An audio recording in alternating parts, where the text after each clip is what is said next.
What's going on, basketball fans? My name is Josh and I am back with another video. Tall players, especially really tall players, are always a fan favorite in the NBA. Think Yao Ming, Boban, and even Tacko Fall. These guys absolutely tower over the competition, and it's not even close. But what about the guys who were too tall for the NBA? We're talking players who, if they had made it to the league, they would have been the tallest NBA player of all time. Here are 5 basketball players who are too big for the NBA. Let's get into it. So, standing at 7'9", 370 pounds, is Kenny George. Kenny is one of the tallest basketball players to ever live. He was always a giant growing up. In fact, he was 6'11" as a sophomore in high school. By the time he was a senior, he was 7'7" and was just dominating high school basketball. He was averaging a triple-double with points, rebounds, and blocks, and was dunking while he was still on his feet. After an amazing high school career,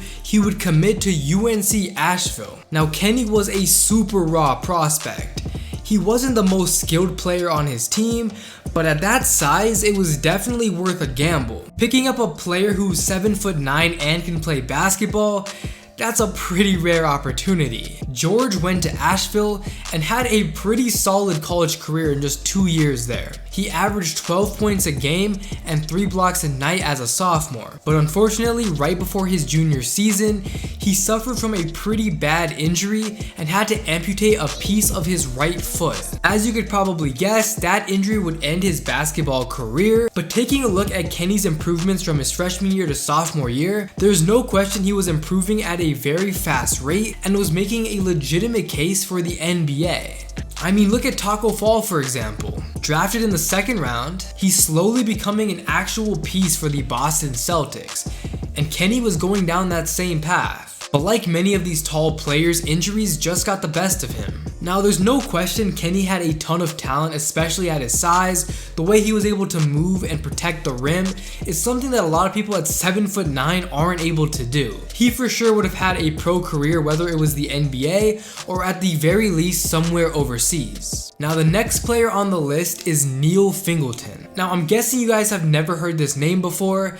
If you have, let me know in the comment section down below. But Neil was on pace for not only an NBA career, but to go down as one of the greatest British athletes of all time. Standing at 7'7", at one point in time, Neil was the tallest human in all of Europe. He was born in England and eventually moved to the USA to pursue his basketball career. He lived in Massachusetts and he led his high school basketball team to a division championship. And by his senior year, he was a McDonald's All-American in 2000, meaning he was one of the top 25 to top 30 players in the nation. At 7'7" and having the skill that he had, he was one of the most highly recruited players in his class and decided to play at UNC for Coach K. Now, there was a lot of hype surrounding Neil in his basketball career, but unfortunately he would miss his freshman season after injuring his back and only ever played 1 game for the Tar Heels in his entire career versus Davidson. Injuries completely derailed his UNC career,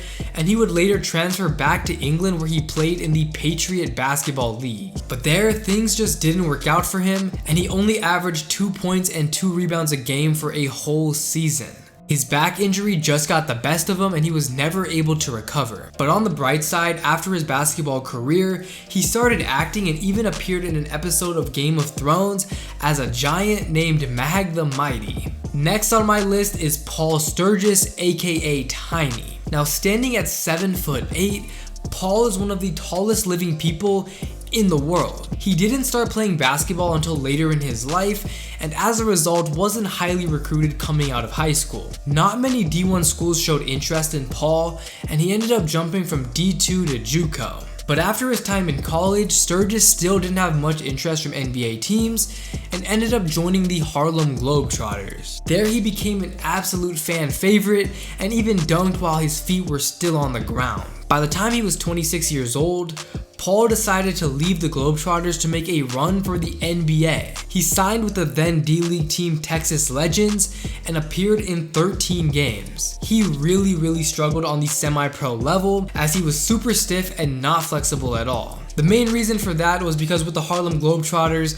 he really didn't train like he was a pro athlete. He would later play overseas in the British Basketball League where he was pretty good, but he could never scratch the NBA. So next on my list is a little controversial, but it's Robert Bobrovsky. Now I don't want to rule him out because he's still super young, but at the very least I just want to talk about him. Now I'm sure many of you are familiar with his story, but if not, he is a 7'7", now 20-year-old basketball player who last played at Spire Institute with LaMelo Ball. Rob went viral over the last couple of years due to his insane height compared to the competition. But on the downside, he is super skinny and never really played any meaningful basketball in his high school career. He struggles with scoliosis in his back and hips, and Spire has been working to train him over the last couple of years. But this 7'7" absolute stud just committed to the University of Rochester, and we'll see if he can make an actual impact and turn his career around. But at the moment, he is 20 years old, he was born in the year 2000, and he still hasn't played meaningful basketball in his US career. So we'll see what happens over the next couple of years. He still has to put on a lot of weight before going to the NBA even becomes a conversation. But at 7'7", being a high school student, especially coming from overseas and playing with LaMelo Ball, Rob's story is something that basketball fans probably won't forget anytime soon. Now the last player that I have on this list is Bob Wagner. Now let me know in the comment section down below if you have ever heard of the name, but his story is pretty unknown. Standing at 7'8", Bob was an absolute giant from the time he was born. In fact, his feet were so big as a baby that doctors couldn't even measure them. Now Bob really struggled with injuries throughout his basketball career and had 5 surgeries by the time he was 21 years old. But he never gave up on his NBA dream and was super passionate about playing the game of basketball. He went on to play college basketball given it was a D3 school, and eventually in 2014 he signed with a pro team in Europe but continued to struggle with injuries. Since then he has jumped from different pro teams overseas and ended up retiring from basketball in 2017 due to constant knee problems. But for Bob, the passion was there, but his body just couldn't hold up to really pursue a career on the next level. So those were 5 players who are too big for the NBA. One player I didn't mention is Sung Ming, but that's because I talked about him and a couple of the other players on this list in my last video about players who dunked without jumping. If you want to check out that video, that would be greatly appreciated and I would love the support. But if you guys enjoyed the video and want to see more, make sure to drop a sub and hit that like button. But that's it for me. Stay safe out there. Till next time, peace out.